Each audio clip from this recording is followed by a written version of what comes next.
O estudo A Criação, o versículo tema é Gênesis 1:1, que diz assim: no princípio criou Deus os céus e a terra. Amém? Nesta parte de hoje, a última parte desse tema que a gente vai estudar, a gente vai falar sobre criação e evolução. A evolução é o ponto de vista predominante proposto pela comunidade científica e educacional do mundo atual.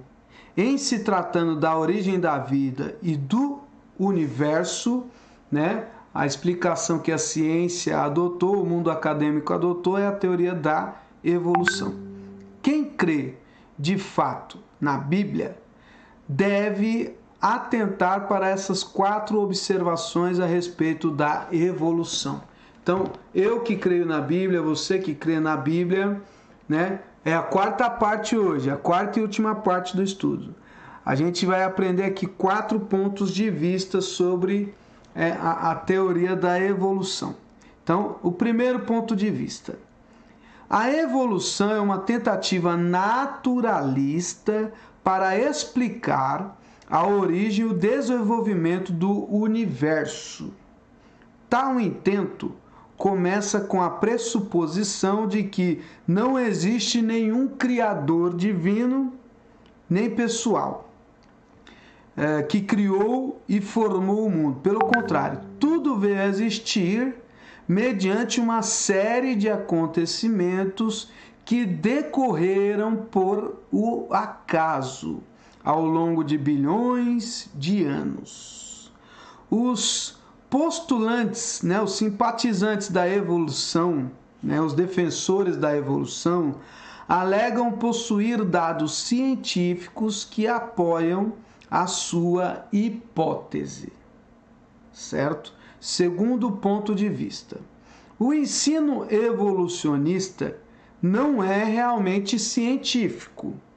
Segundo o método científico, toda conclusão deve basear-se em evidências incontestáveis, oriundas de experiências que podem ser reproduzidas em qualquer laboratório.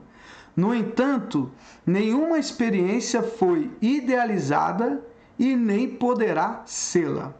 Para testar e comprovar teorias em torno da origem da matéria a partir de um hipotético ou suposto grande estrondo, certo?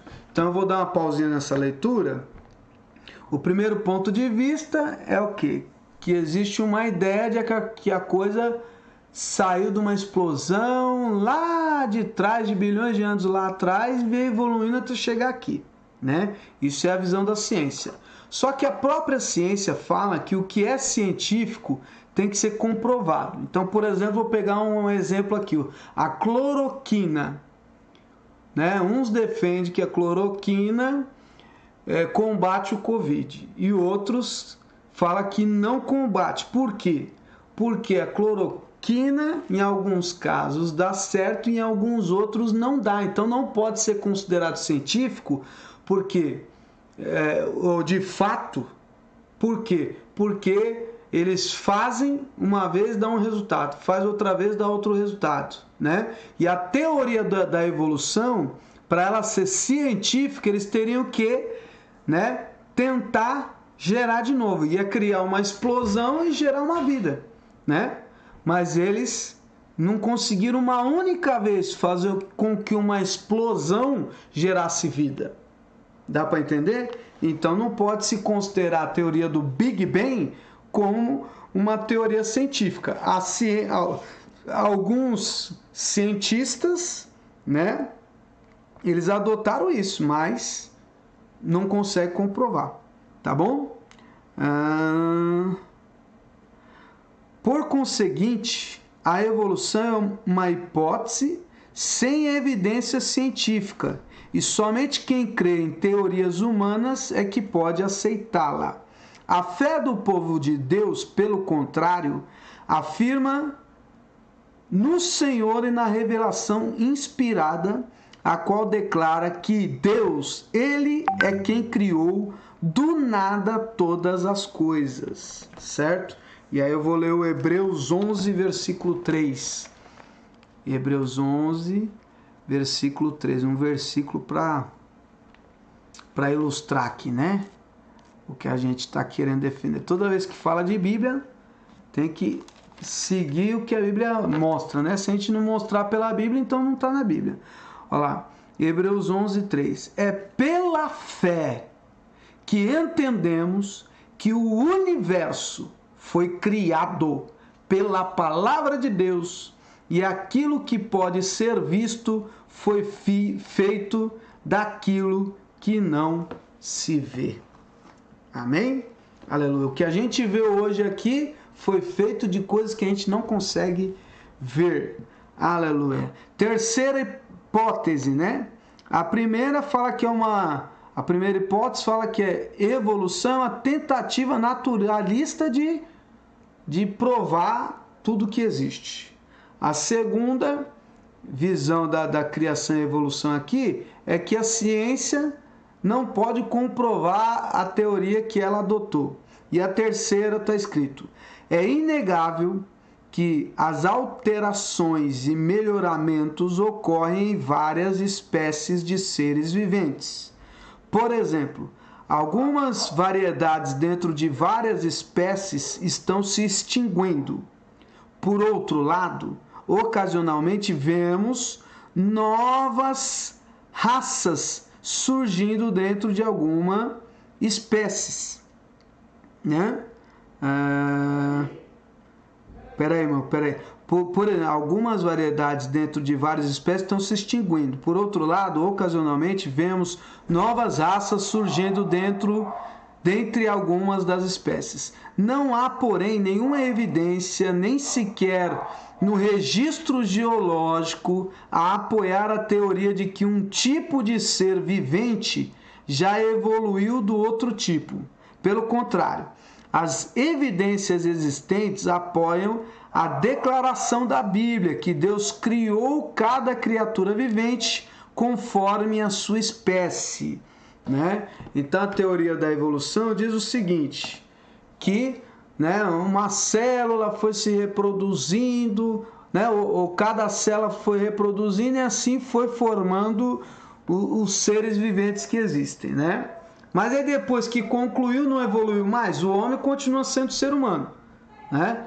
Olhos, ouvidos, boca, quando tem alguma coisa diferente a gente chama de deformação, nunca de evolução, tá certo? Então, a teoria da evolução ela não se confirma, por quê? Porque o que existe são as mesmas coisas aí, né? E não surge uma novidade, né? Não surge. Então vamos lá. Quarta e último ponto de vista a respeito da criação e evolução.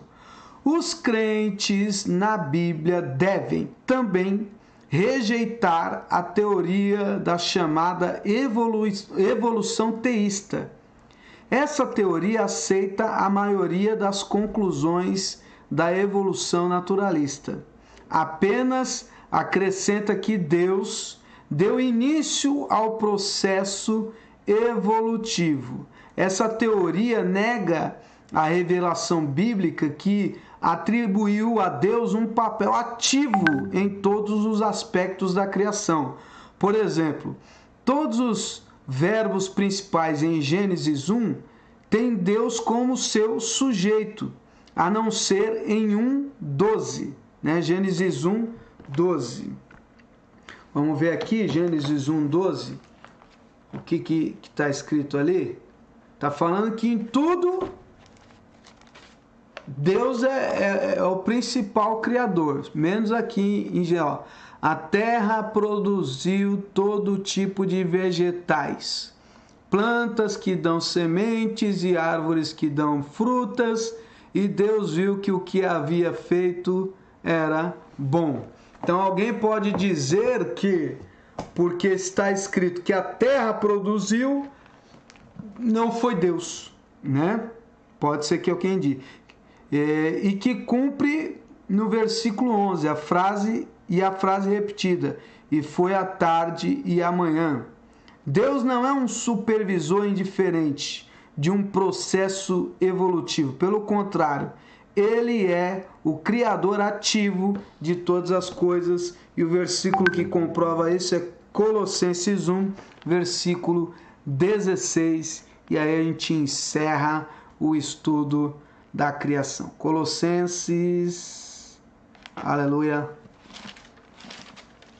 Colossenses 1, 16, está escrito assim, ó. Pois por meio dele quem? Jesus. Deus criou tudo, no céu, na terra, tanto o que se vê como o que não se vê, inclusive todos os poderes espirituais, as forças, os governos e as autoridades. Por meio dele e para ele, Deus criou todo o universo. Amém?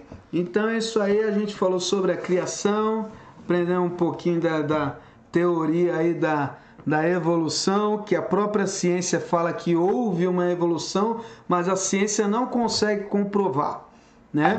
E a ciência diz que o que é científico tem que ser comprovado, mas eles não conseguem comprovar, né? E se fosse verdade, continuaríamos em evolução, né? O homem de 100 anos atrás é o mesmo homem de agora. Aleluia. O homem de 300 anos atrás é o mesmo homem de agora. O que tem mudado são o quê? Os costumes, as maneiras de vestir, a tecnologia, mas a fisionomia, né? A fisiologia do homem é a mesma, né? Muda alguns aspectos de altura, de peso, cor da pele e tal, mas é a mesma coisa que havia 500 anos atrás e assim por diante. Amém e glória a Deus.